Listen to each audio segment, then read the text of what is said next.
Kyle, what do you think? Like, there's a little bit of buzz out there about John Collins. I mean, John Collins has been a player who's been available forever. We talked about this a little off the air. We've talked about John Collins so much. What do you think, though? Like, if you're the Kings right now, like we keep saying, like, there's like a moving target here for the Kings, right?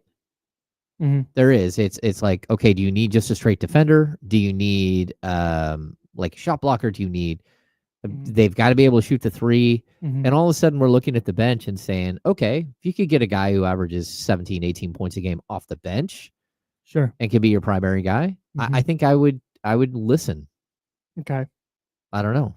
So here's my one. I like financially you can make it work, but I kind of wonder if John Collins, who let's see, he's played 27 games. He started 18 this year. He's averaging 18 and 8 with 2.5 assists. He's shooting 43.8% from three. Part of me wonders if there's like obviously the opportunity in Sacramento would be different. Mm-hmm. And I don't know if when the opportunity is different, the player becomes different. Like, are we going to see that version of John Collins? Here, let me get his per 36 up here. I think it's interesting. So I didn't know John Collins hasn't played at all lately. Yeah, he's right. He's missed 11 of the last 12 games. So he's which could be a problem. But follow me. Okay, I'm listening. Let's go down this journey together. He's averaging 22 points per 36, 22 points, 10 boards, 3 assists. Are you going to get that same production, that same per 36 production, if his role is dramatically reduced?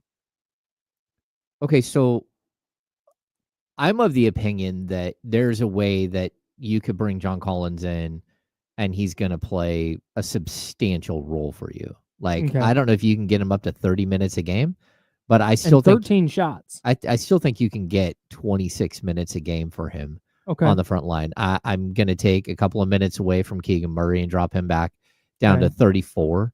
So there's 4 minutes. I'm going to take maybe 7 minutes away from DeMar DeRozan and cut him just down a bunch. Okay. I think John Collins, like, again, if you were to have to give up a guy like Trey Lyles in order to get John Collins, there's plenty of minutes right there.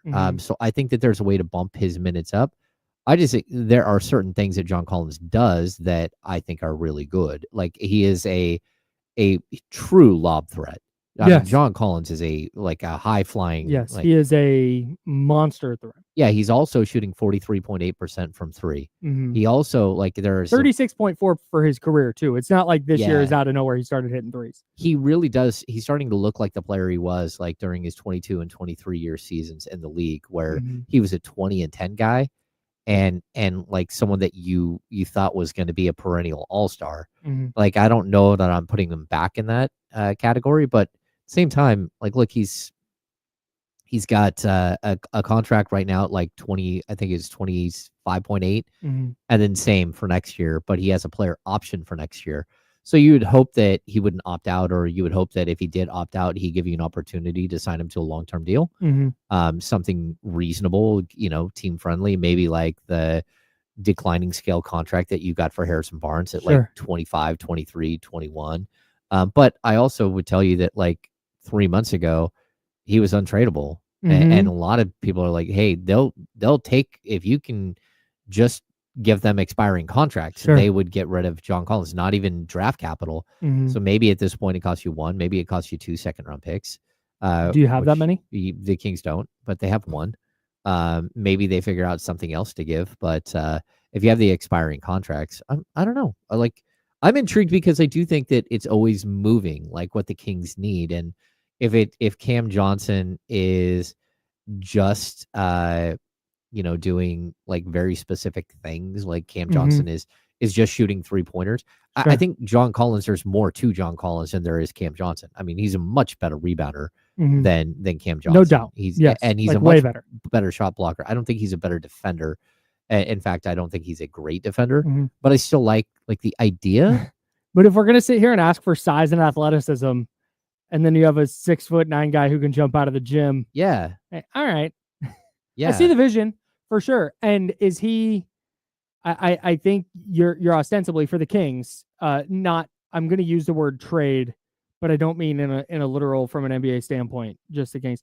If you're going to trade Trey Lyles for John Collins, ostensibly, I think you're probably better. I think you're a little more versatile, maybe. Yeah, I think so. I don't think he's the passer that you're gonna get, and I don't think he's I'll take tough guy that Trey Lyles is, but maybe he's got a hip injury. That's what I'm he's day to day with a hip injury. Yeah, and he's 11 of the last 12 games he's missed. But that could also be Utah saying, "Hey, like we really don't want to play you right now because we want to lose games, and we're all in Cooper flag," which they want to do. Yeah. Cooper flag, by the way, I saw somebody in the chatty house yesterday complaining that we weren't talking about Cooper flag. It's because you're not going to get a lot of college basketball talk on the show. Sorry, everybody, but Cooper flag is sick. Oh no, he's very good. And he's been since I was. So you hear about Cooper flag from the time he's in like 6th grade, right? Yeah. And you hear about him, but so many of these guys you hear about and then never hear from him again. I know Thon Maker was in the NBA for a little bit, but Thon Maker was like that dude, and then he flames out. The thing that sold me on Cooper flag was nothing he's doing at Duke. It's the fact that in the Team USA select camp, when the select team scrimmaged Team USA, and Team USA with LeBron and Kevin Durant and Steph Curry and Anthony Edwards and all these dudes were like, oh my God. Yeah, they walked away. That's the guy. Whew. Yeah, and he was pulling up from 3 off the dribble, catching. He was incredible. So yeah, that's what the Jazz are in for. And we're talking about the 2nd round picks. This is where I wonder if, let's say things don't go the way we would prefer to see them go, and the Kings don't really make a move and they just kind of flame out again. I think you're going to look at a trade like the Hornets and the Suns made, where it's Nick Richards and a 2nd round pick go to Phoenix for Josh Okogie and 3 2nd-round picks. Like I think Nick Richards is the type of player that helps the Kings. Okay. It just makes you a little bit better. Yeah. But you don't have the assets to go even make that kind of deal. No, totally. And that's the bummer.